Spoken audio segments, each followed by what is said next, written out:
il faut dire que le maire de Nice et son équipe de conseillers sont à la peine en matière d'immigration.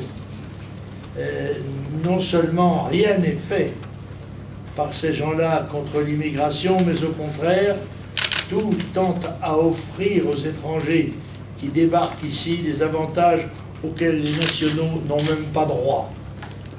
Comme s'il fallait doubler la suppression de nos frontières par un phénomène d'appel d'air afin d'accroître encore les effets de tels choix politiques. Et là, ce n'est plus monsieur, mais madame Estrosi qui est à la manœuvre.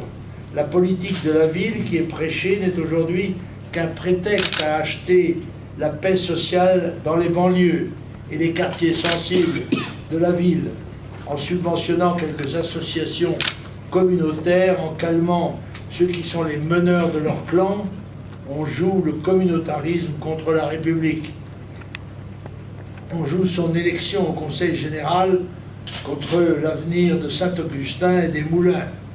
Je constate ainsi que la ville de Nice a subventionné des associations dont les statuts mentionnaient comme objectif l'apprentissage des piliers de l'islam.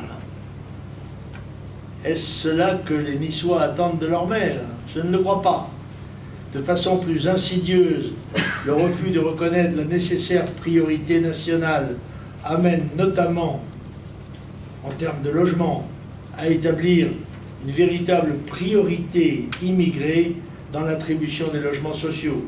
Ce qui, dans une ville comme Nice, où le foncier est cher, provoque une inégalité insupportable dont sont aujourd'hui victimes nos concitoyens. Je pourrais décliner encore bien des sujets de mécontentement légitimes des Niçoises et des Niçois. Pourtant, ceux-ci savent que la réponse à leurs maux, ils ne peuvent en aucun cas l'attendre de la gauche.